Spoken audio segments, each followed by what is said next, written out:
आज की वीडियो का सबसे इम्पोर्टेंट टॉपिक होने वाला है इनलीगल बांग्लादेशीज के बारे में। आज इनलीगल माइग्रेंट्स भारत के लिए बहुत सीरियस इशू बन चुका है। आज भारत में अवैध बांग्लादेशीज की संख्या कितनी है, इसका कोई सटीक आंकड़ा नहीं है। 6 मई 1997 में तत्कालीन गृह मंत्री इंद्रजीत गुप्ता ने बयान दिया था कि अवैध बांग्लादेशियों की संख्या लगभग 1 करोड़ तक है।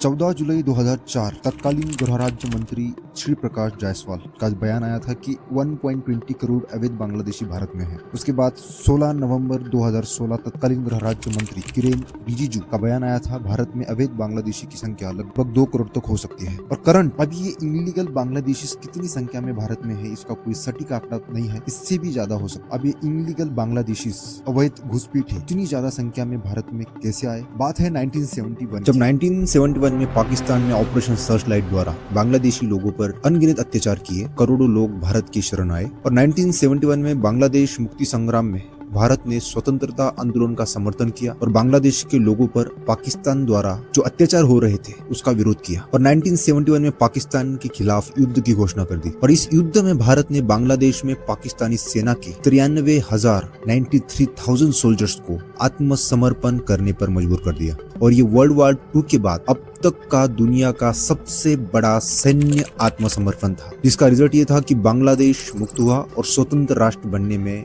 भारत की इसमें बहुत बड़ी भूमिका बनी। और सबसे हैरानी की बात यह है कि हमारी जो पूर्व प्रधानमंत्री श्री इंदिरा गांधी जी, उनके नेतृत्व में पाकिस्तानी जो 93,000 सोल्जर्स जिन्होंने आत्मसमर्पण किया था उन्हें भी रिहा कर दिया गया। और भारत का बांग्लादेश के ऊपर इतना बड़ा एहसान होने के बाद भी आज बांग्लादेश में क्या हो रहा है? आज बांग्लादेश में जो अल्पसंख्यक हिंदू है उनको जलाया जा रहा है, उनके साथ अनगिनत अत्याचार किए जा रहे हैं और ये पूरी दुनिया देख रही है।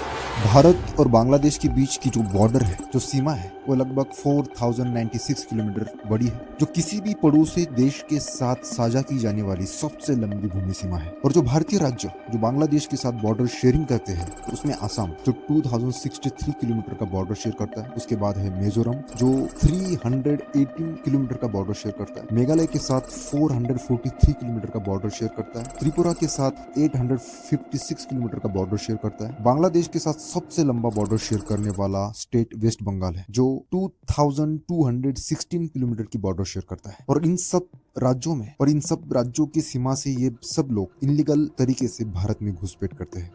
ये जो इनलीगल बांग्लादेशीज है, इनके वजह से हम भारतीयों को ढेर सारे चुनौतियों का सामना करना पड़ता है। ये जो इनलीगल माइग्रेंट्स है, ये fake Aadhaar card, fake voter ID, fake ration card, ऐसे अनेक डॉक्यूमेंट्स बना लेते। भारत सरकार द्वारा, सेंट्रल गवर्नमेंट ऑफ इंडिया द्वारा जो स्कीम्स भारतीय लोगों के लिए दी जाती है, जैसे कि पीएम आवास योजना, पीएम किसान योजना, उज्ज्वला योजना, आयुष्मान भारत योजना, ये सब स्कीम्स का लाभ फर्जी डॉक्यूमेंट्स के जरिए एक घुसपैठिए ले लेते हैं और इसकी वजह से इस मूल भारतीय बेनिफिशरीज है उनका हक छीनता है। और जो पीडीएस है, पब्लिक डिस्ट्रीब्यूशन सिस्टम, सार्वजनिक वितरण प्रणाली द्वारा जो गरीब भारतीयों के लिए राशन दिया जाता है, उसका लाभ भी ये घुसपैठी उठा लेते हैं। और जो भारत के गरीब नागरिक है, उनको पूरा अनाज तक नहीं मिलता और इनके वजह से गवर्नमेंट को सब्सिडी बढ़ा के देनी पड़ती है। घुसपैठ केवल एक सुरक्षा समस्या नहीं है, बल्कि गंभीर आर्थिक चुनौती भी है।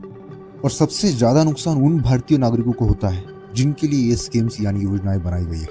भारत के बड़े शहर जैसे मुंबई, दिल्ली, अनेक शहरों में ये घुसपैठिए रह रहे हैं और काम कर रहे हैं, जिसका असर ये हो रहा है कि मूल भारतीयों को अनएम्प्लॉयमेंट का सामना करना पड़ रहा है। और जो व्यापार क्षेत्र में है, बिजनेस कर रहे हैं, उन्हें भी बहुत कम मार्जिन पर काम करना पड़ रहा है। और जो भारतीय गरीब मजदूर जैसे दिहाड़ी मजदूर, कारागिर, रिक्शा चालक, फैक्ट्री में काम करने वाले, इनका घर चलाना भी मुश्किल हो जाता है। और इसका सबसे बड़ा दबाव जो पानी, बिजली, सड़क और मेडिकल फैसिलिटीज पर पड़ता है। और ये जो प्रॉब्लम्स क्रिएट होती है, भारत के लोगों को ही फेस करनी पड़ती है। इन घुसपैठियों की वजह से शहरों में इनलीगल सेटलमेंट्स इंक्रीज हुई है, यानी अवैध बस्तियां में वृद्धि हुई है। और इसकी वजह से अर्बन स्ट्रक्चर, शहरी ढांचा कमजोर हुआ है।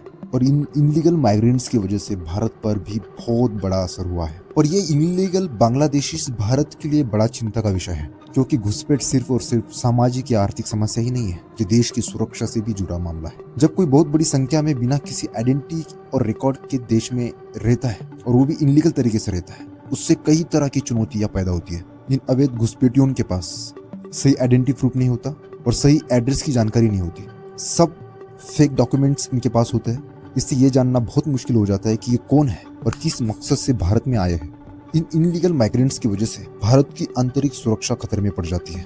कुछ मामलों में इन घुसपैठियों द्वारा जासूसी, तस्करी, और कट्टर गतिविधियां फैलाने का खतरा बना रहता है। इन इनलीगल बांग्लादेशीज या इनलीगल माइग्रेंट्स की मानसिकता कैसी है, ये बांग्लादेश में देखने को मिल रहा है, जहाँ ये हिंदू अल्पसंख्यकों के साथ किस प्रकार का व्यवहार कर रहे हैं, इनसे इनकी मानसिकता पता चलती है। और आज हम सब भारतीयों के लिए सबसे अच्छी बात यह है कि आज भारत का नेतृत्व हमारे honourable prime minister Narendra Modi ji कर रहे हैं, जिनकी नेतृत्व में भारत आज दुनिया की सबसे बड़ी चौथी अर्थव्यवस्था बना है। भारत की जीडीपी आज 4 ट्रिलियन अमेरिकी डॉलर से भी अधिक हो चुकी है और ये नया भारत है जो किसी के दबाव में काम नहीं करता है। आपने देखा है कि बाहरी जो ताकतें हैं वो चाहती है कि भारत उनके इशारे पर काम करे, और जिन्होंने नहीं किया है उन देशों में सत्ता परिवर्तन करा दिया गया है। एक प्रोपोगेंडा चलाकर ये सत्ता परिवर्तन करा दिया गया है। श्रीलंका में सत्ता परिवर्तन करा दिया गया, बांग्लादेश में सत्ता परिवर्तन करा दिया गया, नेपाल में भी यही हुआ, और अब हाल ही में वेनेजुएला में भी ये सत्ता परिवर्तन करा दिया गया। और ये जो साजिश है बाहरी ताकतों द्वारा भारत में भी इन इनलीगल माइग्रेंट्स द्वारा कराई जा रही है। आपने देखा ही होगा कि इन जितने भी देशों में सत्ता परिवर्तन कराया गया वहां पर एक कॉमन मुद्दा उठाया गया था, महंगाई और वोट चोरी, और यही भारत में भी उठाया जा रहा है। बाहरी देश जो नहीं चाहते कि भारत महासत्ता बने, वो ये स्टेटमेंट देते हैं कि India is a dead economy, और यही बात भारत के कुछ नेता दोहराते हैं। Everybody knows that the Indian economy is a dead economy. Are you people not aware of this? लेकिन भारत में इनके ढेर सारे प्रोपोगेंडा भारत में फेल हो गए हैं। आज की तारीख में वेस्ट बंगाल, पश्चिम बंगाल इनलीगल बांग्लादेशी बहुत ज्यादा संख्या में है और ये बहुत चिंता का विषय बन चुका है। रिसर्च एंड एनालिसिस विंग यानी रॉ के पूर्व विशेष सचिव ने इनलीगल बांग्लादेशी की यह संख्या 3 करोड़ तक होने का अनुमान। वेस्ट बंगाल में जो भारतीय बांग्लादेश के जो अल्पसंख्यक हिंदू है उनके ऊपर जो अत्याचार हो रहा है उस अत्याचार के अगेंस्ट प्रोटेस्ट कर रहे थे, उनके ऊपर बांग्ला स्टेट गवर्नमेंट लाठीचार्ज करवाती है। और इन घुसपैठियों को रोकने के लिए सेंट्रल गवर्नमेंट ऑफ इंडिया यानी भारत सरकार वेस्ट बंगाल की बॉर्डर्स पर काम करना चाहती है, लेकिन वेस्ट बंगाल की जो स्टेट गवर्नमेंट है इसमें बाधा बन रही है। सेंट्रल गवर्नमेंट की ओर से जो गवर्नमेंट स्कीम्स योजनाएं, भारत की रोटी, बिजली, मेडिकल फैसिलिटीज, भारत की जमीन, इनका ये घुसपैठी कितना भी लाभ उठा ले, लेकिन भारत में रहकर भारत के खिलाफ और दूसरी देश की साइड लेते हुए लोग आपको मिलेंगे। सीधी बात है, इनलीगल तरीके से जो भारत में घुसपैठी घुसे हैं उन्हें ना भारत में रहने का अधिकार है, ना फेक डॉक्यूमेंट्स यूज करके वोट करने का अधिकार है। और रही बात उन बाहरी देशों की जो भारत की जीडीपी को ठेस पहुंचाना चाहते हैं, या रही बात उन ताकतों की, तो सभी भारतीयों ने as a prime minister Narendra Modi ji को चुना है जो इन बाहरी ताकतों को रोकने में सक्षम है।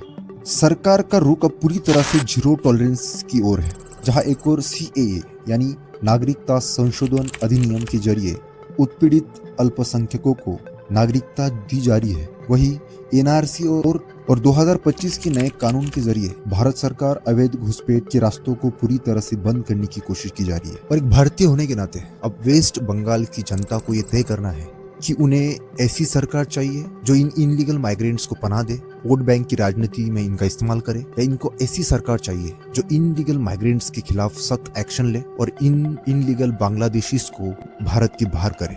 इस वीडियो को ज्यादा से ज्यादा भारतीयों के साथ शेयर करो, क्योंकि ऐसे वीडियोस किसी कोने में पड़ जाते हैं और ज्यादातर लोगों तक नहीं पहुंचते। आपकी राय कमेंट्स करके नीचे दो। वीडियो को लाइक किए बिना मत जाना। जय हिंद, जय श्री राम।